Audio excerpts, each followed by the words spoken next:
Hello students. तो इस video के अंदर हम लोग डिस्कस करने वाले हैं इरोडो का प्रॉब्लम नंबर 1.64। काफ़ी अच्छा क्वेश्चन है स्टूडेंट्स ये। चलिए हम पहले क्वेश्चन को समझ लेते हैं। The incline plane of figure 1.11 forms an angle alpha is equal to 30 degree with the horizontal. The mass ratio m2 upon m1 is equal to eta is equal to 2/3। Mass ratio हमको दिया हुआ है। The coefficient of friction between the body m1 and the incline plane is equal to k, that is 0.1। The masses of the pulley and the threads are negligible. Find the magnitude and direction of the acceleration of body m2 when the formerly stationary system of masses starts moving. ये question है। एक बार आप खुद से इसको try कर लीजिए video को पॉज करके, फिर उसके बाद में आप मेरे सॉल्यूशन को देखिए। तो मैं होप कर रहा हूँ स्टूडेंट्स कि आपने ट्राई कर लिया है इसको। चलिए अब हम इसको सॉल्व करते हैं। तो देखिए यहाँ पे मैंने आपके लिए इस क्वेश्चन को सॉल्व किया है, इसको हम समझते हैं। देखिए सबसे पहले तो हम फ्री बॉडी डायग्राम बना लेते हैं बॉडी का। दोनों बॉडीज के फ्री बॉडी डायग्राम देख लेते हैं। तो M2 के अगर फ्री बॉडी डायग्राम को देखें तो नीचे की तरफ लग रहा होगा M2G, ठीक है, और ऊपर की तरफ लग रहा होगा टेंशन। ये हो गया M2 का फ्री बॉडी डायग्राम। इसी तरह से अगर हम M1 के फ्री बॉडी डायग्राम को देखें तो ऊपर की तरफ लग रहा होगा टेंशन, नीचे की तरफ लग रहा होगा M1G साइन अल्फा। एक तो ये लग रहा होगा, है ना, और दूसरा लग रहा होगा म्यू M1G कॉस अल्फा। ये लग रहा होगा म्यू M1G कॉस अल्फा। ये लग रहा होगा नीचे की तरफ, ठीक है। तो ये हमारे पास में फोर्सेस आ गए। ये हमको कैसे पता कि फ्रिक्शन जो है वो अपनी लिमिटिंग वैल्यू पे ही लग रहा होगा, क्योंकि सिस्टम चल रहा है। यहाँ पे क्वेश्चन में बोला हुआ है हमको कि एक्सेलरेशन निकालना है। एक्सेलरेशन निकालना है यानी कि हमको सिस्टम को चलता हुआ मानना पड़ेगा, इसलिए हमको लिमिटिंग वैल्यू ऑफ फ्रिक्शन लगानी होगी। और लिमिटिंग वैल्यू ऑफ फ्रिक्शन होती है म्यू एन, और हमको पता है एन की जो वैल्यू होती है यहाँ पर वो आती है mg कॉस अल्फा। तो म्यू एन आप करेंगे तो ये आपके पास में म्यू M1G कॉस अल्फा आ जाएगा। तो ये हमारे पास में फ्री बॉडी डायग्राम्स आ गए, ठीक है। अब हम लेट्स से इसमें ये एज्यूम कर लेते हैं कि M2 नीचे जा रहा है, ठीक है। हम कैसा भी एज्यूम कर सकते हैं, इससे कोई फर्क नहीं पड़ता। अगर हम M2 को नीचे जाता हुआ मानेंगे तो M2 जो है वो अप द इंक्लाइन प्लेन जाएगा।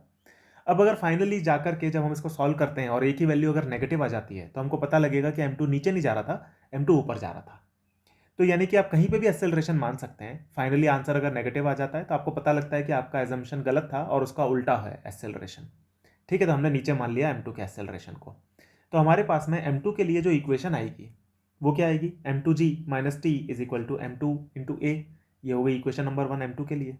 इसी तरीके से हम लोग M1 के लिए इक्वेशन बना सकते हैं। हमको पता है टेंशन तो सेम ही रहेगी स्ट्रिंग के अंदर, तो यहाँ पे आ जाएगा T minus M1G sine alpha minus of mu M1G cos alpha is equal to M1 into a. ये हमारे पास में इक्वेशन आ गई M1 के लिए।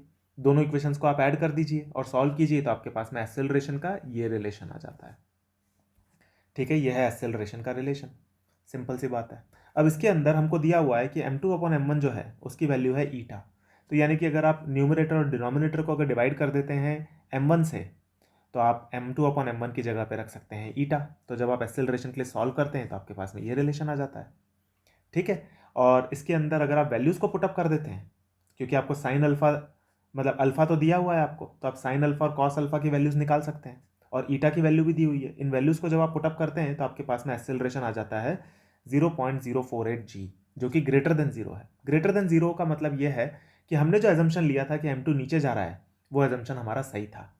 अगर पॉजिटिव आ जाता है एक्सेलरेशन सॉल्व करने के बाद में तो उसका मतलब है कि हमारा एजम्पशन सही था, M2 जो है वो रियलिटी में नीचे ही जा रहा है, ऊपर नहीं जा रहा है, ठीक है। अगर नेगेटिव आता तो हम बोलते कि हमारा एजम्पशन गलत था और M2 नीचे जाने की जगह ऊपर जा रहा है, ठीक है। तो यहाँ पे इसलिए हमने कंक्लूड कर लिया सो M2 इज मूविंग डाउन, क्योंकि ग्रेटर देन जीरो एक्सेलरेशन आया है। और अगर आप इसको वेक्टर फॉर्म में लिखना चाहते हैं स्टूडेंट्स तो आप क्या करेंगे, हमको पता है M2 का एक्सेलरेशन नीचे की तरफ होगा और G जो होगा वो भी नीचे की तरफ होगा। ये जो एक्सेलरेशन है उसका डायरेक्शन वही होगा जो कि G का डायरेक्शन होगा, क्योंकि हमको पता है M2 नीचे जा रहा है। तो हम इसको अगर वेक्टर फॉर्म में लिखना चाहते हैं तो हम G को वेक्टर फॉर्म में लिख देंगे, तो हमको A भी वेक्टर फॉर्म में मिल जाएगा। And this is the answer to this question. ये हमने सॉल्व कर दिया, ठीक है। तो अब क्वेश्चन मेरी तरफ से तो सॉल्व हो गया है। एक बार आप खुद से भी इसको ट्राई कीजिए बिना मेरे सॉल्यूशन को देखे अपने हाथ से, तब आपका कॉन्फिडेंस और ज़्यादा बढ़ेगा, ठीक है स्टूडेंट्स। हम लोग मिलेंगे और वीडियोज़ में और नए कंसेप्ट्स और नए प्रॉब्लम्स के साथ में। Thank you.